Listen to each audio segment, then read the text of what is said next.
नमस्कार, स्वाभिमानी न्यूज चॅनलच्या बातमीपत्रात आपले स्वागत। सुरुवातीला जाणून घेऊया आजच्या ठळक घडामोडी। धुळ्यात स्वर्गीय कविताताई राजपूत यांच्या स्मृती दिनानिमित्ताने शवपेटीचे करण्यात आले लोकार्पण। धुळे बस स्थानकात निर्माण झालेल्या नागरी समस्या तात्काळ सोडवा, राष्ट्रवादी अजित पवार गटाच्या आधार व्यवस्थापकांना निवेदन। शाळा महाविद्यालयाजवळील दारू विक्री बंद करा, मनसे विद्यार्थी सेनेचे राज्य उत्पादन शुल्क विभागाला निवेदन। उद्धव सेनेच्या पदाधिकाऱ्यांनी केली घटनास्थळी जाऊन एक्सप्रेस कॅनलची पाहणी। धुळे शहरातील गटारी व नाले सफाई करा, समाजवादी पक्षाचे मनपा प्रशासनाला निवेदन। आता जाणून घेऊया बातमीपत्र विस्ताराने। धुळे शहरातील मोतीनाला मोगलाईतील सामाजिक क्षेत्रात नेहमी अग्रेसर राहणारे आमचे मित्र तुषारभाऊ राजपूत यांनी त्यांच्या बहिणीच्या स्मृती दिनानिमित्ताने वातानुकूलित शवपेटीचे काल लोकार्पण केले। दरम्यान बऱ्याचदा मृत्यू झालेल्या व्यक्तींना ठेवण्यासाठी गरीब लोकांना समस्या निर्माण होतात, त्यातच कुटुंबातील जवळचे नातेवाईकांना येण्यास उशीर होत असल्याने शवची अवहेलना होऊ नये हा उदात्त हेतू व सामाजिक कर्तव्य डोळ्यासमोर ठेवून तुषारभाऊ राजपूत यांनी आपल्या बहिणीच्या स्मृती दिनानिमित्ताने वातानुकूलित शवपेटीचे काल लोकार्पण केले। दरम्यान या लोकार्पण प्रसंगी शिवसेना शिंदे गटाचे जिल्हाध्यक्ष मनोजभाऊ मोरे, महानगर प्रमुख संजयभाऊ वाल्ले, तुषारभाऊ राजपूत, रंजिश निंबाळकर, डॉक्टर रामचंद्र चित्ते, दासभाऊ महाले, बबलू चव्हाण, गणेश शेलार, दर्शन गायकवाड, संजय सूर्यवंशी यांच्यासह पदाधिकारी कार्यकर्ते मोठ्या संख्येने उपस्थित होते। भगिनी, सामाजिक कार्यकर्ते, साखरवड परिसरातील युवा नेते, आमचे मित्र तुषारभाऊ राजपूत यांच्या भगिनी म्हणजे आमच्या भगिनी स्वर्गीय कविताताई राजपूत यांच्या स्मरणार्थ आज शवपेटीचं लोकार्पण, वातानुकूलित शवपेटीचं लोकार्पण सर्व मित्रपरिवाराच्या वतीने इथे करण्यात आलेलं आहे। शवपेटीचं लोकार्पण करताना हे सांगण्यास आनंद होतो आहे की सध्याची परिस्थिती पाहता शवपेटीची फार गरज पडते। कधीकधी जी शव आहे, जी डेथ बॉडी आहे, ती काही वेळेस नातेवाईकांना यायला उशीर होतो किंवा वेळेवर सगळे परिवारातले लोक जमू शकत नाही, म्हणून जास्त वेळ ते प्रेत बाहेर ठेवता येत नाही। आणि वातानुकूलित शवपेटीची जर व्यवस्था झाली तर ते 12 घंटे 24 घंटे देखील आपल्याला त्याच्यामध्ये ठेवता येतं, कुठल्याही प्रकारची त्या प्रेतला काही नुकसान पोहोचत नाही। त्याच्यामुळे आज या पेटीची फार गरज आहे या धुळे शहरासाठी। अनेक सामाजिक कार्यकर्त्यांनी शवपेटीच्या माध्यमातून शवपेट्या या धुळे शहराला उपलब्ध करून दिलेल्या आहेत। तुषारभाऊ राजपूत यांचं देखील खूप खूप अभिनंदन करतो की सामाजिक उपक्रम राबवताना या अशा गोष्टीकडे लोकांचं दुर्लक्ष असतं, परंतु तुम्ही चांगलं काम केलं आणि आपल्या बहिणीच्या स्वर्गीय बहिणीच्या स्मरणार्थ आज येथे शवपेटीचं लोकार्पण केलं। धुळे शहर बस स्थानक परिसरात दुचाकी चोरींच्या घटनांमध्ये दिवसेंदिवस मोठ्या प्रमाणात वाढ होताना दिसत आहेत। त्याचप्रमाणे आगार परिसरात घाणीचे साम्राज्यही मोठ्या प्रमाणात निर्माण झालेले आहे। परिणामी याचा प्रवाशांना त्रास सहन करावा लागत आहे। यावर तात्काळ योग्य ते नियोजन करून समस्याचा निपटारा करण्यात यावा अशी मागणी धुळे जिल्हा राष्ट्रवादी अजित पवार गटाच्या पदाधिकाऱ्यांनी केलेली असून त्या संदर्भात आज धुळे बस स्थानक आगार व्यवस्थापक पंकज देवरे यांना या संदर्भात मागणीचे निवेदन देण्यात आले। दरम्यान यावेळी निवेदन देण्यासाठी राष्ट्रवादी काँग्रेस अजित पवार गटाचे शहर जिल्हा अध्यक्ष कैलास चौधरी, महिला शहर अध्यक्षा जयाताई साळुंके, उमेश महाजन, सुरेश आयरे, संजय आयरे, गणेश दुडकर, वंदनाताई केदार, रंजना निकुंबे, सरला मोहिते, पंकज भारसकर, संतोष केदार, इजाज शेख, समीर खाटे यांच्यासह राष्ट्रवादी काँग्रेस अजित पवार गटाचे पदाधिकारी मोठ्या संख्येने उपस्थित होते।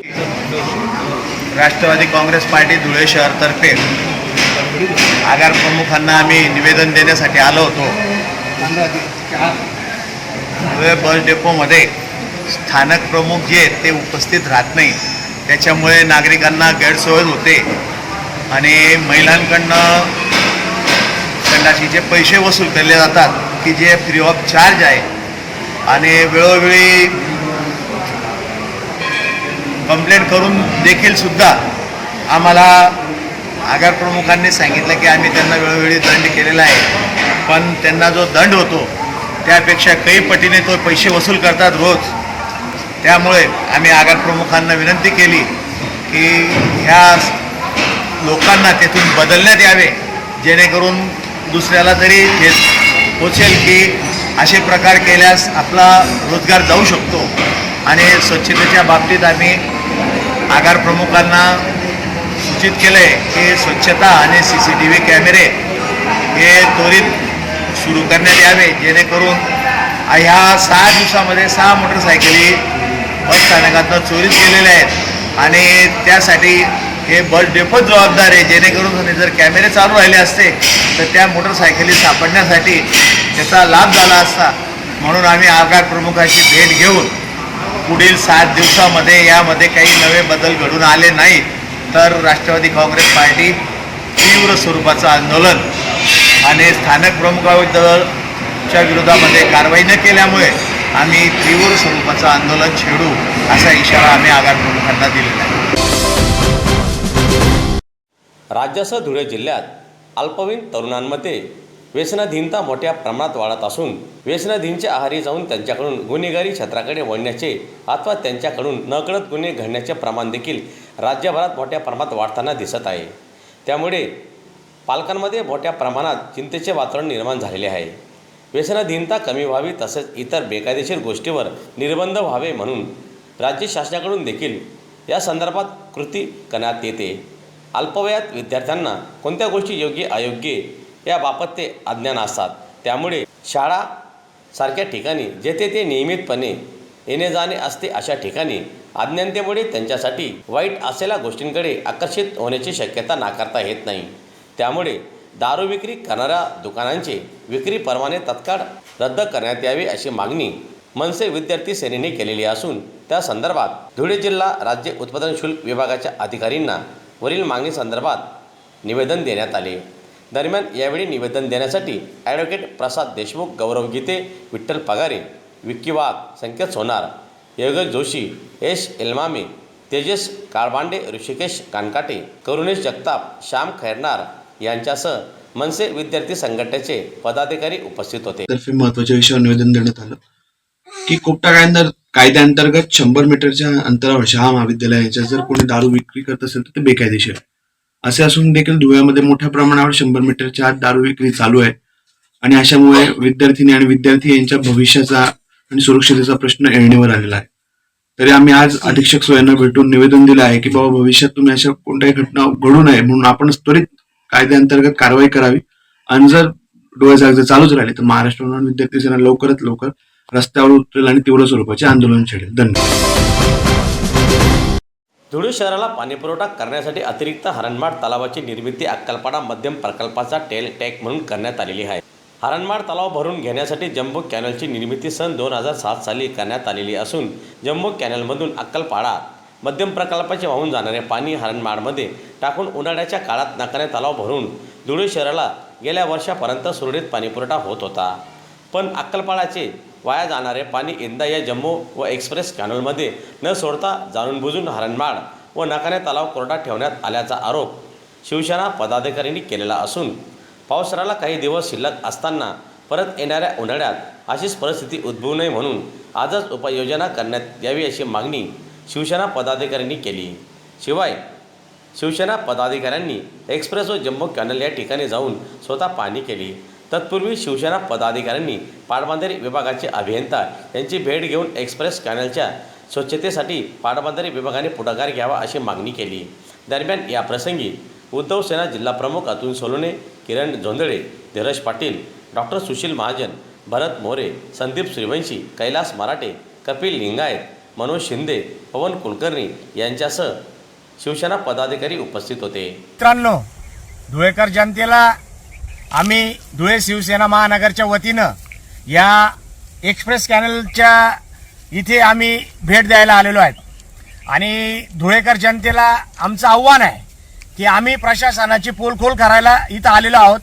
आपल्याला माहिती असेल की आम्ही इथे हा एक्सप्रेस कॅनल जवळ आता इथं आलेलो आहे, याची खरी परिस्थिती आपण बघू शकतात.